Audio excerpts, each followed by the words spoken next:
Hello and welcome back to the channel, and welcome to day 6 of the Coast to Coast, where I'm on the edge of the Eden Valley, and I've just left the village of Shap behind me. Actually, if I look back from here, the point of peak right over in the distance, that's Kidsty Pike. I was there yesterday and that looks so far away. But today is a 20-mile long day that ends at Kirkby Stephen, and it follows a path right through the full length of the Eden Valley. Now what me and Alice have decided to do is actually break that day up into 2. We're going to do about 12 miles today, I think, and about 7.5 or 8 tomorrow. And the reason why is because we actually want to have a look at all of the historic artifacts and historic monuments, that are on the trail, thank you, along this section.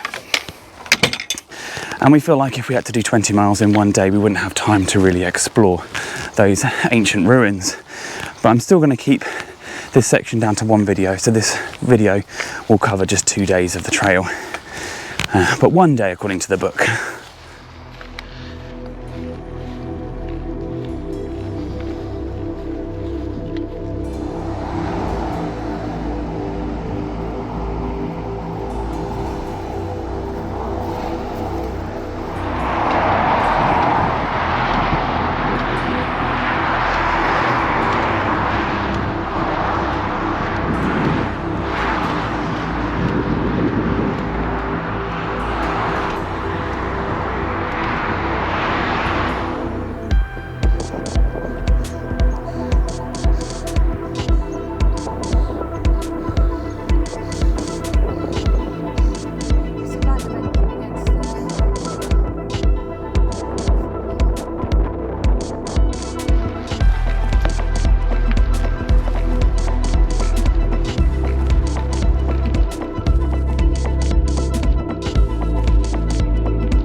So we've just taken a little detour off the Coast to Coast path to come and check out this lovely ancient monument, and this is the Oddendale Stone Circle. It's actually really easy to kind of navigate to. There's a little path that takes you across to it, and it's a large ancient monument that consists of 2 concentric circles, an outer one of 34 large granite boulders, and then an inner circle right next to me down here, and this is 23 boulders and a cairn in the middle as well, which is a bit unusual for me. I've never seen one like this.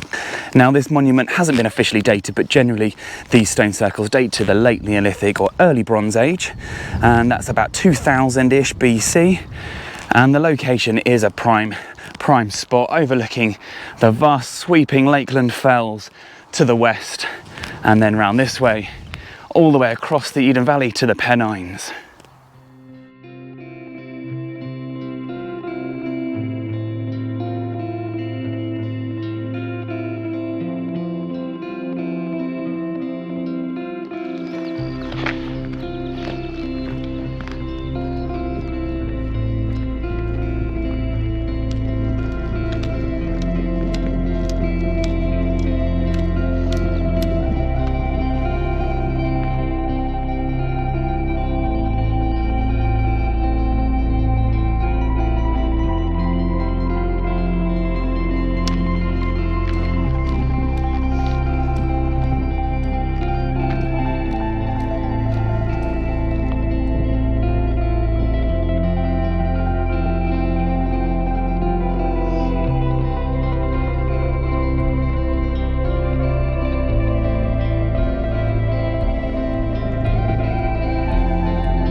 So where I am at the moment is actually right in the middle of a Roman road that ran sort of southwest to the northeast. I believe in that direction it probably would have gone all the way down to the Roman fort at Meindl. And then if I turn in this direction, I know there's a Roman fort at Kirkby Thorpe, which is just down there at the top end of the Eden Valley. And from the air you can just about make out the two banks on either side of the road. I'll just show you and highlight the route of the Roman road. And next to it is actually an ancient cairn. There's one right here. Now it looks like this one has been excavated because it's quite hollow. You can see this big depression here in the middle. That means at some point someone's gone in there and dug the thing out to actually have a look and see what was there. And normally there'll be a burial in the middle, maybe some artifacts as well. And they usually date to either the Neolithic or more commonly the Bronze Age as well. So this is definitely a very ancient landscape and lots of historic things to see.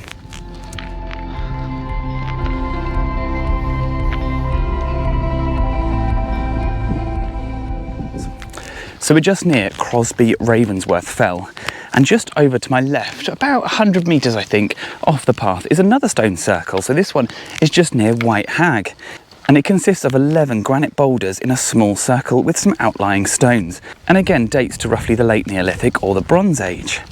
So it's here that we're going to continue along this path past this big boulder, and then over in the direction of Orton. We'll be there relatively soon, I think.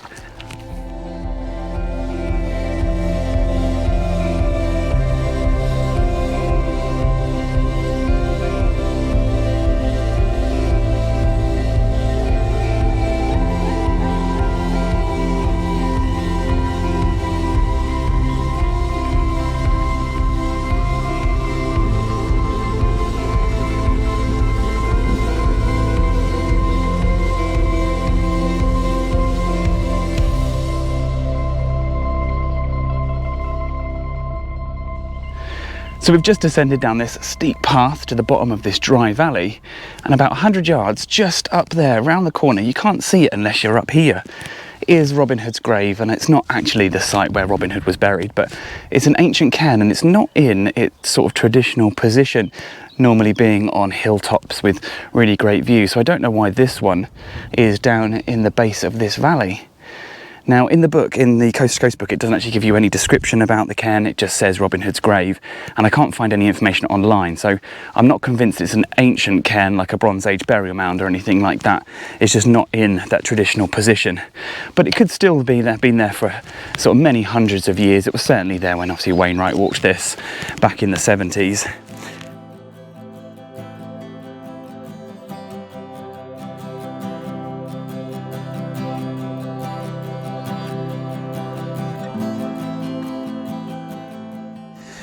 So we've just stopped on top of this little hill to have some lunch, and the view is absolutely stunning. It's actually little specks of limestone pavement sticking through, but so the view is what really takes the eye. Over there I can see Cross Fells, the highest point in the North Pennines, and then swinging around I can see Great and Little Dunner Fell and the observatory on the top, and then just over here is High Cup Nick. That is an amazing place to visit. Great valley with cliffs running all the way round. And then if I swing you further around over here, just to the left of these sort of caravans, the fell in the distance, that is 9 Standards Rig. That is where we're going to be very soon. Although we've got to make it to Kirkby Stephen first, which is down over in that direction.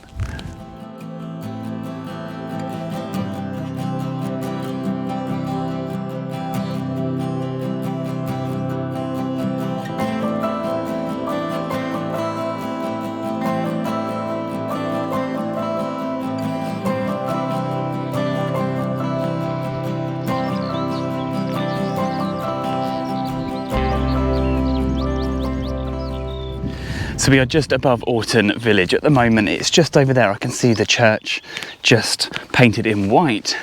And in this field alongside, there's actually an ancient cairn just over there. That's about 17 metres in diameter, height about 1.2 metres, and probably dates to the Bronze Age. It probably would be a burial mound with an absolutely amazing view, actually. Let me show you. Over here are the Howgill Fells, the highest being the Calf. I think it's 676 metres above sea level, and that actually marks all the Yorkshire Dales National Park now. I have been in it since we got to Oddendale. So historically, all of the Howgills were outside of the Yorkshire Dales National Park, and they actually expanded the boundary to take in part of the Eden Valley and all of the Howgill Fells. And then to the right, I can actually see the glistening traffic over there of the M6, and anything to the right of that is all in the Lake District National Park. That's where the two national parks pretty much butt up against one another. And just round the corner here is also the remains of an ancient lime kiln. When I say ancient, it's probably a few hundred years old, but still a really interesting feature to see.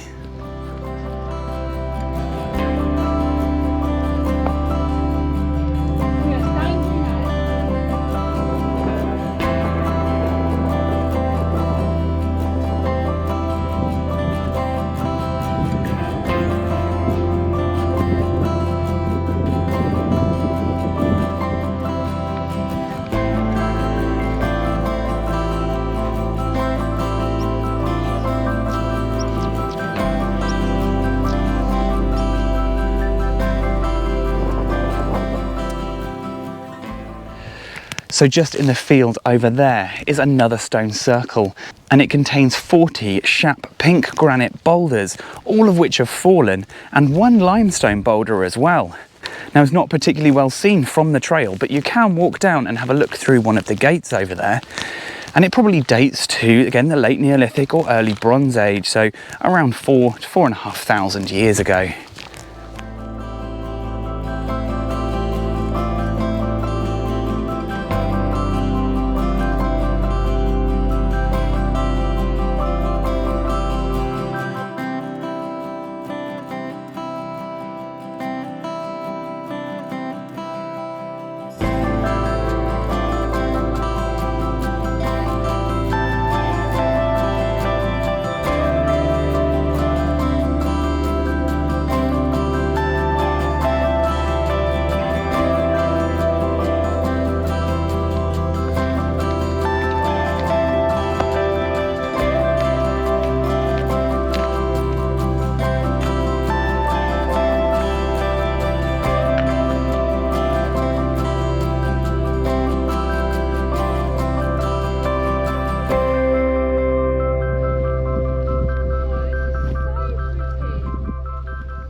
So the sign has just said we are only a mile and a half from Smardale Bridge, and I think it's actually just down in this valley over here And the view where I am at the moment is actually really, really good.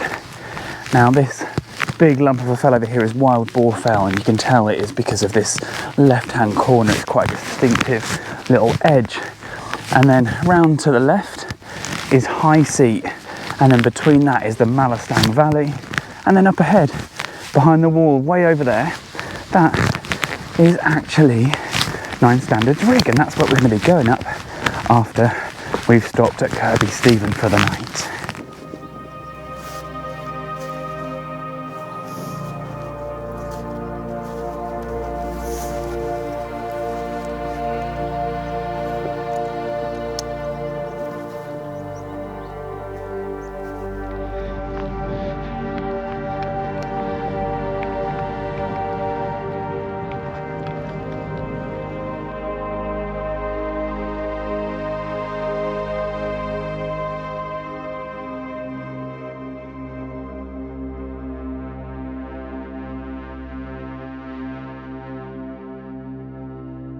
So we're just approaching Smardale Bridge, and in this field alongside you can see earthworks of several ancient settlements. Actually, you can see it very clearly from the air here. But this settlement is Romano-British, so around 2,000 plus years old. And it covers an area of about 3 acres with numerous hut circles and also cattle enclosures. And there's also another ancient settlement that I'll see a bit later on, just as I make my way over towards Kirkby Stephen.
So we're just beginning, I think, our final descent pretty much down in towards Kirkby Stephen, and I've got this lovely view in front over towards the North Pennines, and I think the pointed peak just in the shade over there is Dufton Pike, more than likely.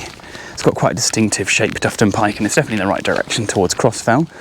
And over in this direction, there's a ruined lime kiln, and I know there's a couple marked on the map, so we saw one just on a quarry near Smardale Bridge as well. You look down onto a quarry and you can see some old lime kilns and stuff there. But I reckon another maybe hour, something like that, hour and 15 minutes, we should be down into Kirkby Stephen.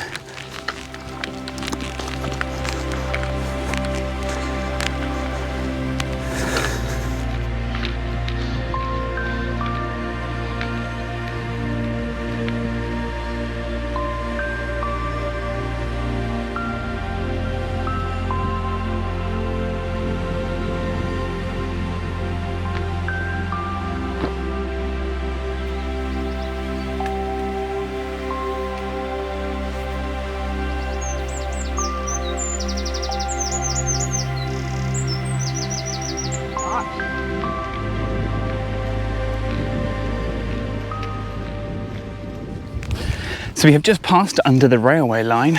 There's a little tunnel there that you go through, and there is another ancient settlement right by the path.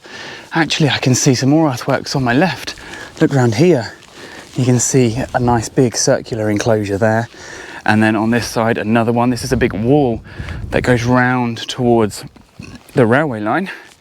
And apparently, I think on this side, there might be traces of 4 hut circles and other areas like little paddocks and storage areas and stuff like that. It's basically like a farmstead.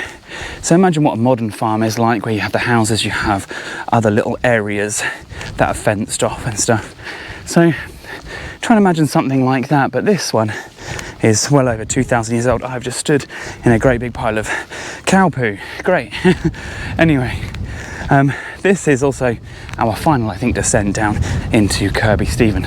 Probably 2-ish kilometres left to go.